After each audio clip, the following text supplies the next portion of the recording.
Start হয়েছে, আর কয়েকদিন পরে দিয়ে দিব না, তো চিন্তা করিস না।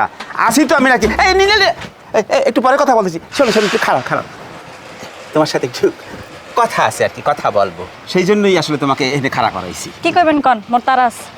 না, ঘটনা হয়েছে যে তুমি কিছু আবার মনে করবে না তো? না কন। এই মনে করো যে তোমার ভালোর জন্য, তোমার মঙ্গলের জন্য, সুন্দর ভবিষ্যতের জন্য এই কথাগুলো বলবো, হ্যাঁ, সেটা তুমি কিছু আবার মনে করি না কিন্তু। আহা, আপনি তো পেঁচাইতেছেন কেন? কইলাম না মোর সময় নাই, কি করবেন তাড়াতাড়ি কন। ও খুব ব্যস্ত? হ্যাঁ। ওরে বাপরে, না ঘটনা হয়েছে মাশাল্লাহ, তুমি কিন্তু দেখতে শুনতে অনেক সুন্দর। তুমি পোশাক আশাক যা পরম ব্যাচিং করিয়া সব কিছু মিলাই ঠিলাইয়া, মানে তোমার অন্যরকম একটা মানে সৌন্দর্য তোমার ভিতরে মানে দেখা যায়, এটা আমি ফিল করি। তাই এরকম একটা সুন্দর মাইয়া এরকম একটা মানে জায়গায়, ভুল জায়গায় চলিয়া যাইবে বা কিছু করবে, সেইটা তো আমি একজন মানুষ হিসাবে আমার কাছে সেটা ভালো লাগে নাই। সেই জন্যই আমি এক কথা তোমাকে বলবো আর কি। বলেন। ঘটনা হয়েছে যে ওই যে আমার ঘরে যে কুতুব আছে না, কুতুবের সাথে দেখি যে বেশ মানে তুমি কথাবার্তা বলো, একটু মোটামুটি হয়তো একটা ঘনিষ্ঠতা হয়েছে, না হইতেই পারে, মানুষ মাত্রই তো মানে কোনো বিষয় না, সম্পর্ক হইতেই পারে। হ্যাঁ, এখানে তো আরও দুই একজন আছে, তারা বাদ দিয়ে তুমি ওইখানে মানে কুতুব কি সারাক দেখাইছে আমি ঠিক বুঝতে পারি নাই। কারণ অসম্পর্কে তুমি কিছু জানো বলো?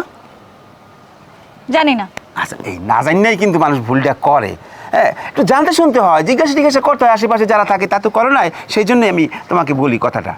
আর ও তো একটা ছিনতাইকারী, ওই দেখো না কেমন কপালটা কালা কালা কুচকুচে, একটা ডাহাই ও ছিনতাই করিয়া ইয়া এই আমাকে এখানে আশ্রয় নিছে। ওর কোনো কিচ্ছু নাই, জাগা জমি ভিটা বাড়ি ঘর বাড়ি কিচ্ছু নাই। ওরা দেখে তুমি বোঝো না, ও তো মানে মোটমাট কথা চাপা চোপা মারিয়া তোমাকে একটা কি করছে আমি হ্যাঁ কইতে পারি না। আর তো কোনো টাকা পয়সা নাই, ও থাকে আমাদের এখানে, খায় আমাদের টাকায়, চলে আমাদের টাকায়, পরে আমাদের টাকায়, ঘুমায় আমাদের টাকায়, সব কিছু। হ্যাঁ, মানে আশ্রয় দিয়েছি মানবিক কারণে। এই যে আমাকে দেখো, আমি কেটা, আমি কি, আমার বিশাল বিজনেস, মানে 2-3টা বাইং হাউস আছে, সব মিলাইয়া আমাদের টাকা পয়সা চলে। তুমি কিনলেই গেছে অর্থাৎ তোমার ভবিষ্যৎটা তো নষ্ট হয়ে যাইবে। ও তোমার যা আছে, যা কিছু আছে, কিন্তু সব ও কাইতে গেছে লইয়ে যাইবে। সেই জন্য একটা পরামর্শ আছে আমার, যদি পরামর্শটা শুনতে চাও আমি তোমাকে দিতে পারি। এই আপনি চুপ করেন। আপনার কি মনে হয় আমি বড় হইছি না? না না না, আমার একর কথা শোনো, আমি একর কথা বলি, তারপর তোমার যেটা ভালো লাগে তুমি সেটা করো। ওই যে আমাকে এখানে এটা আছে না, ওই যে মানে মাসুদ ছেলেটাকে দেখছো, কি স্মার্ট, কি হ্যান্ডসাম, হ্যাঁ, বিজনেস ম্যাগনেট, তার প্রচুর টাকা পয়সা, লাখ লাখ টাকা তার ব্যাংক ব্যালেন্স, কি সুন্দর চলাফেরা। তুমি সেই দিকে কথাবার্তা না বললে তুমি ওই ডাহাইতে মানে ছিনতাইকারী ওর দিকে যাইয়া ফেললা, মানে আমার কিন্তু ভালো লাগে না। আমি চোখের সামনে দেখতে আছি যে তোমার অধপতন, তুমি কোথায় চলে যাইতেছো, ওটা বাটপা তোমাকে ঠকাই কিন্তু চলে যাইবে, সেটা করো না শোনাটা।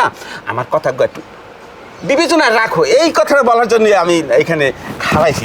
হ্যাঁ, আপনার ওর ক্যারেক্টার সার্টিফিকেট দিতে কই নাই। হ্যাঁ? ও সোর বদমাইশ ডাহাই যাও, আমার মনে দরছে আমি ওর ভালোবাসি। আপনি তো জিগেন আমি আপনি গায়ে ফেরে এত কথা কন কি লাগে? না তুমি মাইন্ড করছো? আপনি আর কিছু কইবেন না, এইটাই বলার জন্য, তুমি একটু মানে অনুভব করো আমার কথাগুলো, সেই জন্য বলছিলাম আর কি।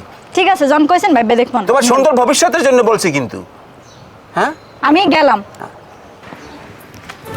এই শোনো শোনো শোনো শোনো, না চলো একসাথে যাই, কথাবার্তা বলি, একটু মানে ভালো লাগবে আর কি, তোমারও ভালো লাগবে, আমার